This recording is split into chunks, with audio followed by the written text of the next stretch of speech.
Maharashtra TV news, आवाज सर्वसामान्यांचा।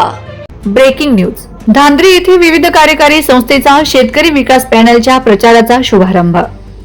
बागलाण तालुक्यातील धांद्री येथील विविध कार्यकारी संस्थेचा प्रचार शुभारंभ शेतकरी विकास पॅनल वतीने आज हनुमान मंदिरात पॅनलचे नेते सभासद यांच्या उपस्थितीत शुभारंभ करण्यात आला। सुरुवातीला हनुमान मंदिरात ज्येष्ठ सभासद यांच्या हस्ते पूजन करून श्रीफळ अर्पण करण्यात आले। डॉक्टर बाबासाहेब आंबेडकर, भगवान विश्वकर्मा, छत्रपती शिवाजी महाराज, विठ्ठल रखुमाई मंदिर, भगवान एकलव्य आदी ठिकाणी पुष्पहार अर्पण करून प्रभू श्रीराम मंदिरात दर्शन घेऊन प्रचार सभा घेण्यात आली। सुरुवातीला प्रशांत चव्हाण सर यांनी प्रास्ताविक करून उमेदवारांचा परिचय करून दिला।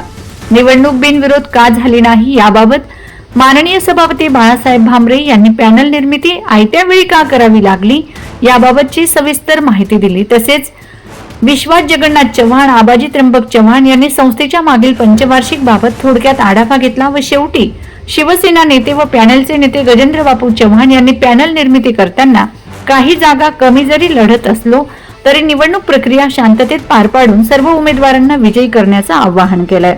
शेतकरी विकास पॅनल उमेदवार याप्रमाणे आहेत। सर्वसाधारण गटात चव्हाण अरुण बाजीराव, चव्हाण केवळ पोपट, चव्हाण राजेंद्र मुरलीधर, चव्हाण शिवाजी नथू, भामरे बाळासाहेब निंबा। महिला राखीव गट भामरे नंदाबाई बाळासाहेब, लांडगे विठाबाई मोतीराम, अनुसूचित जमाती गट मोरे वामन दामू, भटके विमुक्त गट शिरोळी युवराज उत्तम, इतर मागास प्रवर्ग चव्हाण संजय विश्वास आदी उमेदवार असून सर्व उमेदवारांना विजयी करण्याचे आवाहन शेतकरी विकास पॅनलच्या वतीने करण्यात आले आहे। वंदे महाराष्ट्र टीव्ही मीडिया प्रतिनिधी अरुणदादा शिरोळे, बागलाण। धांद्री विविध कार्यकारी सेवा संस्थेच्या पंचवार्षिक निवडणुकीच्या संदर्भात अनुफळ वाढवण्यासाठी गावातील व्यवस्था या ठिकाणी जमलेलो बांधवांनो, निवडणूक प्रक्रिया ही सालाबादाप्रमाणे येणाऱ्या कालावधीमध्ये पार पडतच असते आणि तिला सामोरं जावं लागतं। तर आज आपण या ठिकाणी श्रीफळ वाढवण्यासाठी या ठिकाणी उपस्थित झालेलो आहोत।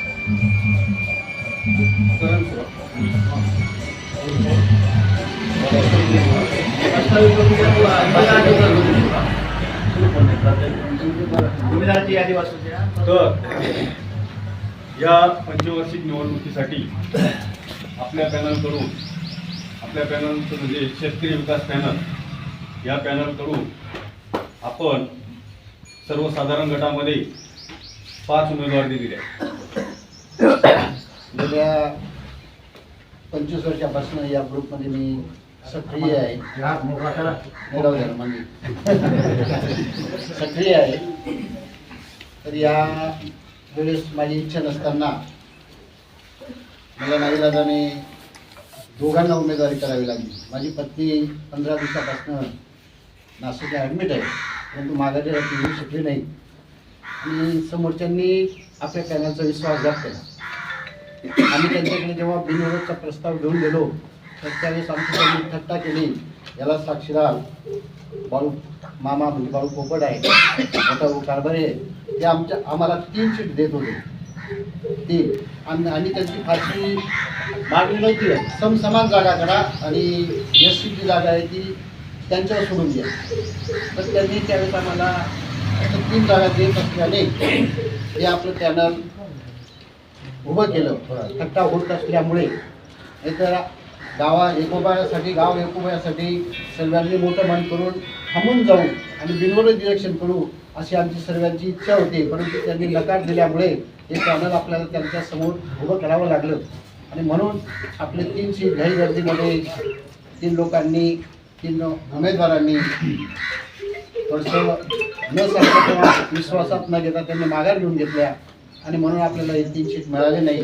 परंतु तरीसुद्धा आज आपल्याला 10 जरी पॅनलला उमेदवार असले तरी चांगले आहेत, होतकरू आहेत आणि जर आज त्याचं समोर चेहरा पाहिला तर आपल्याकडे मतदानाचा कोटासुद्धा चांगला आहे, परंतु प्रामाणिकपणाने आणि न्यायनीतीनं जर आपण सर्व कपशीला मतदान केलं तर आपलं त्याने 100% नाही 101% विजय होईल। वंदे महाराष्ट्र टीव्ही न्यूज, आवाज सर्वसामान्यांचा।